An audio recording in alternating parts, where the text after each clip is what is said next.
मतलब जुआ खेलने का समय आया और दुर्भाग्यवश धर्मराज युधिष्ठिर एक एक दांव लगाते गए। जो कुछ भी पांडवों के पास था वह सब कुछ उस युद्ध कीड़ा में हारते गए, एक एक बाजी को हार गए और अंतिम खेल ऐसा खेला गया कि युधिष्ठिर ने अपने भाइयों को भी इस युद्ध की बाजी में लगा दिया। भीम, अर्जुन, नकुल, सहदेव, वह धर्मराज युधिष्ठिर अपने चारों ही भाइयों को इस युद्ध कीड़ा की बाजी में हार गए और वह वृद्ध शकुनी पासे पे पासे फेंकता गया और पांडव बाजी पे बाजी हारते गए। केवल मात्र कुछ बचा है तो धर्मराज युधिष्ठिर शकुनी ने कहा, अरे अभी भी एक दांव शेष है, स्वयं को क्यों नहीं लगा देते? यदि जीत गए तो तेरे चारों भाई तेरे, हार गए तो तू भी दास। धर्मराज युधिष्ठिर ने सोचा, यदि अंतिम दांव जीत गया तो मेरे भाई तो स्वतंत्र होंगे, आजाद होंगे। उन्होंने स्वयं को उस दांव पर लगाया, लेकिन दुर्भाग्य क्या रहा कि वह पास से फिर अपना वार पलट गए और महाराज युधिष्ठिर फिर से बाजी हार गए। पांचों ही पांडव आज भरी सभा के अंदर है और दुर्योधन अत्यंत प्रसन्न है। पांडवों को संबोधित करते हुए कहता है, अरे आज से आप कोई राजा नहीं हो, कोई सम्राट नहीं हो, अरे आज से मेरे दास हो, दास। इसीलिए सभी अपने अपने मुकुट उतारो और मेरे चरणों में रख दो। अब दुर्योधन का आदेश था, पांचों पांडवों ने अपने अपने मुकुट उतारे और दुर्योधन के पांव में रख दिए।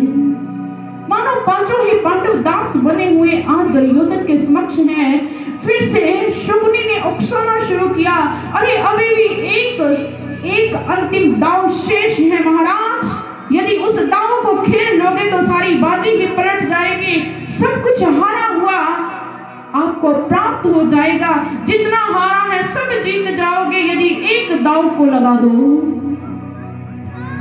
युधिष्ठिर ने कहा, कौन सा दांव है? अब तो मैं स्वयं को भी हार चुका हूं। शकुनी और दुर्योधन साथ में कर्ण बैठा है। तीनों ही ऊंचे स्वर में युधिष्ठिर को संबोधित करते हुए कहते हैं, हे युधिष्ठिर, अभी अंतिम दांव है जिसको तुम महारानी द्रौपदी कहते हो। अब तुम स्वयं पांचों ही हमारे दास हो, दास है, और आपकी भार्या अब कोई महारानी नहीं, वह भी हमारी दासी हो चुकी है। इसीलिए उसको भी दांव पर लगा करके एक बार खेल खेल करके देखो।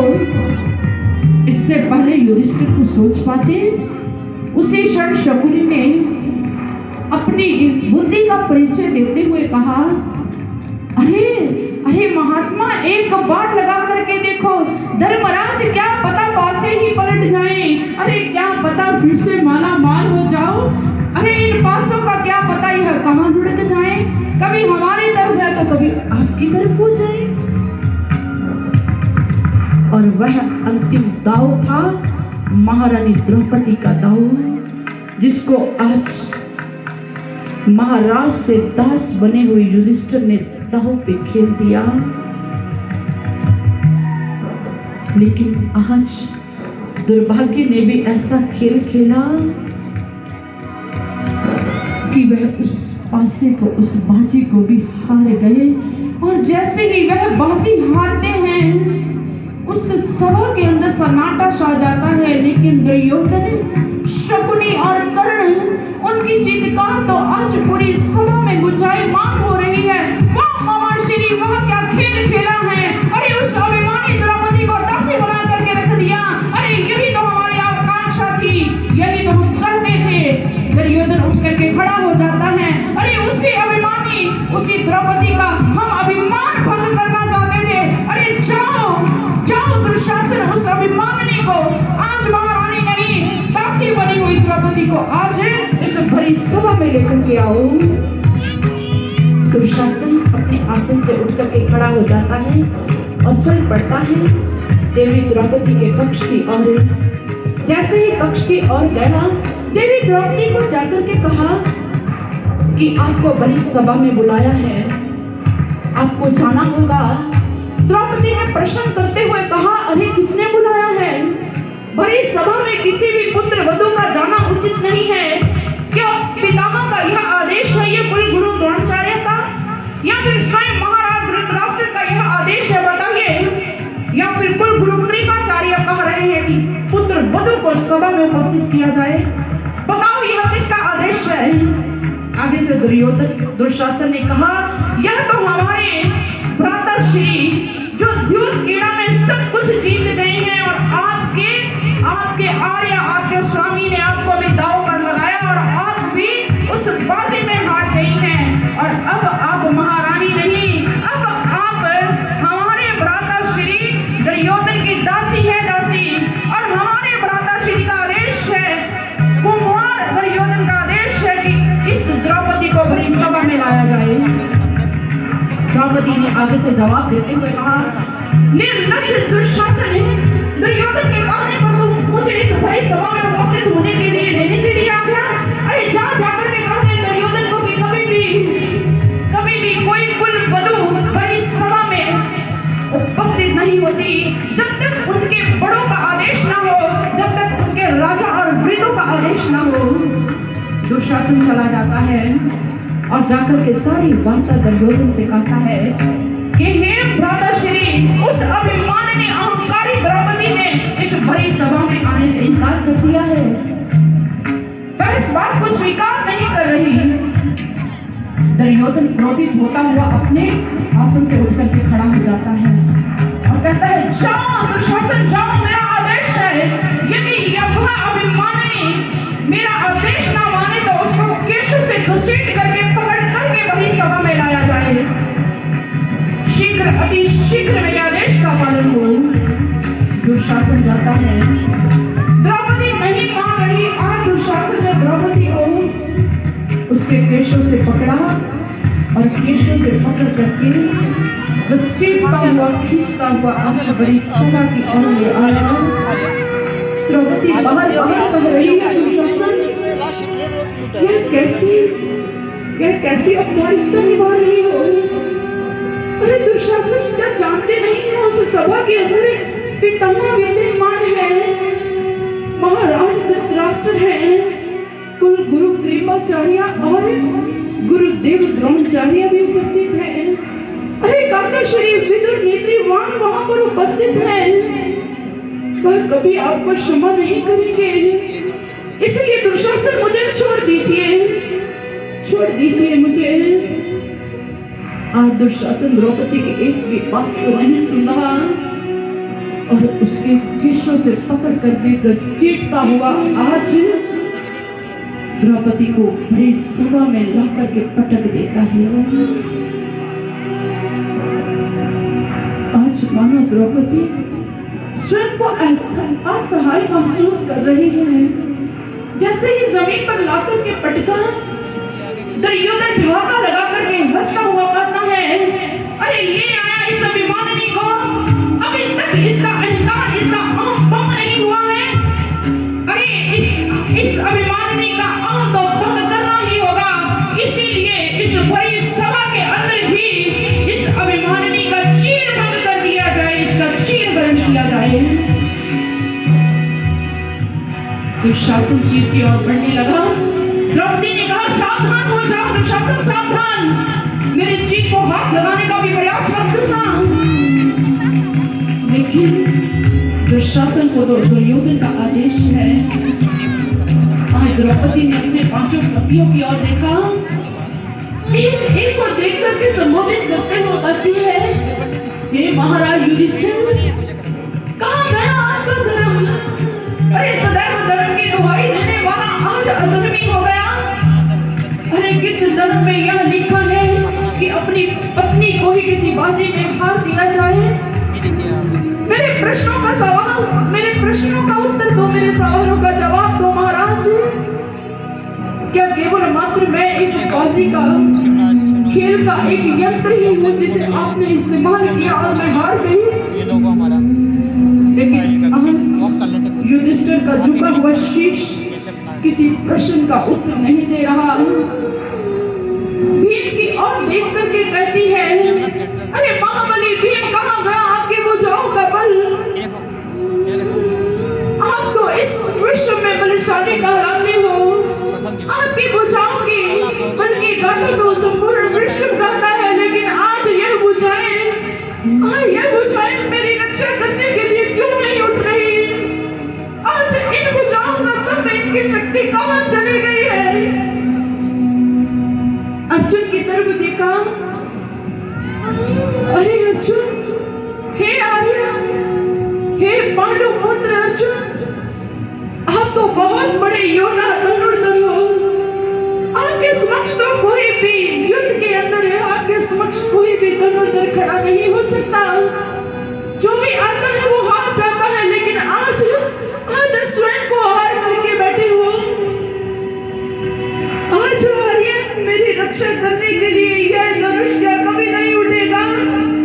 अर्जुन, यह गंडीव, यह धनुष क्या सदा सदा के लिए बंद हो गया है? नकुल और सहदेव का आवाहन करती है। कहीं से भी सांत्वना का एक शब्द भी सुनने को नहीं मिला। पितामह भीष्म की ओर देखा, अरे पितामह भीष्म, आप तो स्वयं विषम प्रतिज्ञा करने वाले हो। आज आपकी प्रतिज्ञाएं कहाँ चली गई? कभी आपने प्रतिज्ञा की थी कि आप इस हस्तिनापुर की रक्षा करोगे, लेकिन पितामह इसी सभा के अंदर, इसी हस्तिनापुर के अंदर आज कुल वधु का अपमान हो रहा है, चीरहरण हो रहा है। क्या आज मेरी रक्षा नहीं करोगे? कभी कुल गुरु कृपाचार्य और कभी द्रोणाचार्य, एक से द्रौपदी प्रश्न कर रही है, लेकिन सभी निरुत्तर है, मानो उसे कोई उत्तर नहीं देगा। आज द्रौपदी ने एहसास किया कि आज इस बड़ी सभा में यदि मेरे चीर की रक्षा कर सकता है तो केवल मात्र मेरा केशव कर सकता है, मेरा प्रभु कर सकता है, अन्य कोई नहीं कर सकता। क्योंकि दुनिया ने तो सदैव सबका चीर पग करने का ही प्रयास किया है, सबके पर्दे उठाने का प्रयास किया है। एक मेरा मुरलीधर ही है जो सबके पर्दे नच देता है, जो सबके पर्दे रख लेता है, जो सबकी लाज रख लेता है। आज द्रौपदी के भीतर से यह उद्गार, यह भाव पैदा हुए। आज हस्तिनापुर की भूमि पर देखो कैसा हाहाकार हुआ।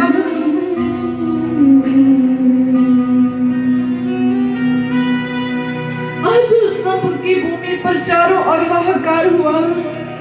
हाथ जोड़े झोली फैलाई, फिर भी अबला लाचार रही। आज नारी नहीं स्वयं प्रभु का देखो है अपमान हुआ। आज नारी नहीं स्वयं प्रभु का देखो है अपमान हुआ। प्रभु, आज मेरा अपमान नहीं, आज तेरा अपमान हो जाएगा यदि आज इस अबला की रक्षा के लिए नहीं आओगे। प्रभु, आज मुझे इस संकट से उबार लीजिए, आज मेरे रक्षक बन जाइए। आज मेरी लाज दांव पर नहीं है प्रभु, आज तेरी लाज दांव पर लगी हुई है। या तो मेरी आज लाज की रक्षा कर ले या स्वयं की लाज बचा ले।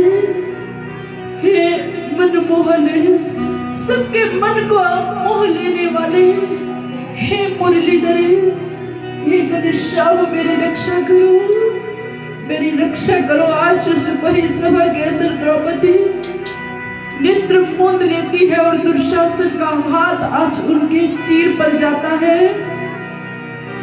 आज दुशासन उनके चीर का हरण करता जा रहा है और द्रौपदी श्री कृष्ण का ध्यान का नेत्र मूंदे आज प्रभु के आगे प्रार्थना कर रही है और क्या कह रही है?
स्वहार का परित्याग कर